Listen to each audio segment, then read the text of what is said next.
सुहरा, सब ठीक है? कोई परेशानी? घर वाले मसले का क्या बना? किसी वकील से बात करूंगी, फिर पता चलेगा कि कोर्ट में मामला आगे कैसे बढ़ाऊं। एक मिनट, तुम्हें नए कानून के बारे में पता चला?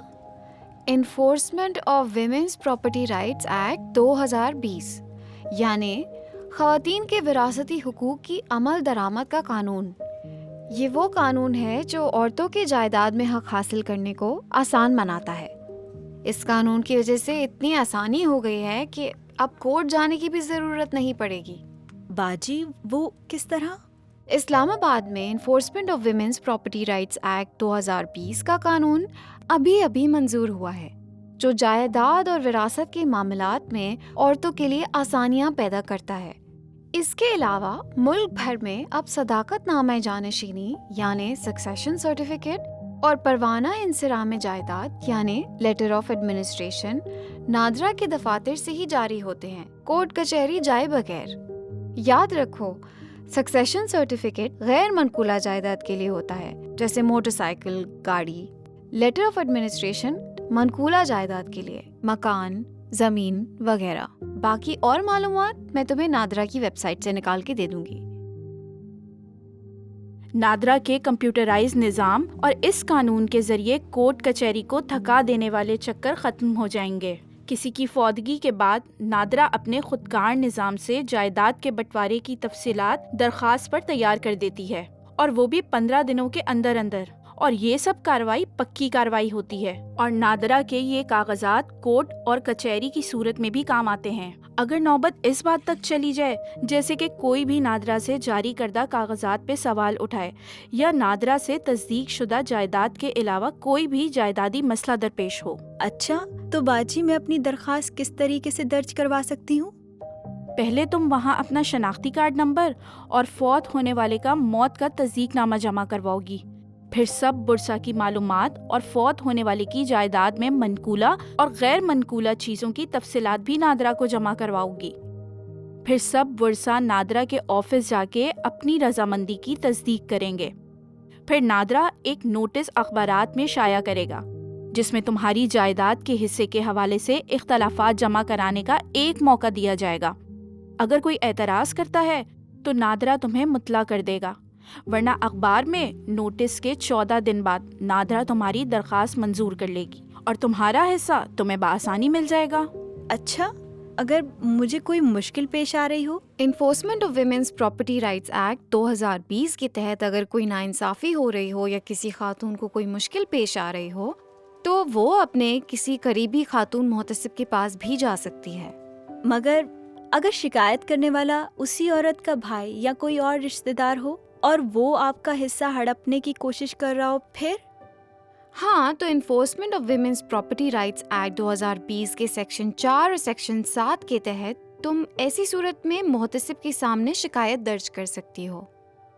सेक्शन 4 के ज़िली सेक्शन 5 के तहत ऐसी शिकायत का फैसला 60 दिन के अंदर अंदर होना चाहिए और इस फैसले के बाद तुम्हें अपने हिस्से का कब्जा मिल जाएगा। अगर मसला मोहतसिब के असर रसूख से बाहर हो तो सेक्शन 6 के तहत वो ये मामला खुद अदालत भेज देंगे। इससे एक तो तुम्हारा वक्त बचेगा, दूसरा ये कि मोहतसिब सिर्फ यही फैसला नहीं करेगी कि जायदाद का हकदार कौन है, बल्कि उसके पास ये इख्तियार भी है कि वो अपने फैसले पर जिले के कमिश्नर या एडमिनिस्ट्रेशन से अमल दरामद करवाए।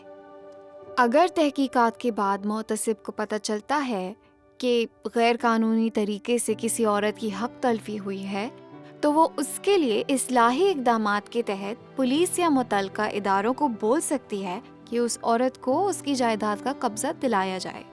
तो बाजी, ऐसी तो औरत के खानदान से कोई भी शख्स या उनका वकील इस फैसले से इनकार नहीं कर देगा? नहीं, मोहतसिब का फैसला अटल और आखिरी होगा और इससे कोई भी इनकारी नहीं हो सकता, ना इसे इख्तलाफ कर सकता है। बस मोहतसिब के पास जाने से पहले इस बात को यकीनी बना लो कि तुम्हारी प्रॉपर्टी के हवाले से कोई केस पहले से ना चल रहा हो। हाँ बाजी, ऐसा ही है, कोई केस नहीं है पहले से। लेकिन अगर खुदा ना खास्ता ऐसा हो तो फिर क्या किया जाए? उस सूरत में फिर केस अदालत में जाएगा اور فیصلہ بھی وہیں ہوگا. لیکن اس قانون کی وجہ سے عورتوں کو وکیل کی فیس یا کورٹ کچہری کے مسئلوں میں نہیں پڑنا ہوتا.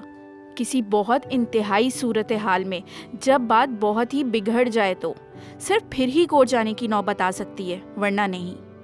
ہاں، دوسری اہم بات، لاس آف رینٹ یعنی کرائے کا نقصان، جو اس قانون کی ہی ایک شق ہے. تمہارا محتسب اگر یہ فیصلہ کرے کہ تمہیں تمہاری جائیداد سے محروم رکھا گیا ہے اور جا رہا ہے، تو مجرم کو تمہیں جائیداد کے ساتھ اس کرائے کے نقصان کا جرمانہ بھی دینا پڑے گا جو تم قبضے کے عرصے میں وصول نہیں کر سکی. یہ قانون ایک بہت اہم قدم ہے، مگر اس کی کامیابی کے لیے بہت ضروری ہے کہ عورتوں کو اس کے بارے میں پتہ ہو اور وہ اپنا حق حاصل کرنے کے لیے اس قانون کا استعمال بھی کریں.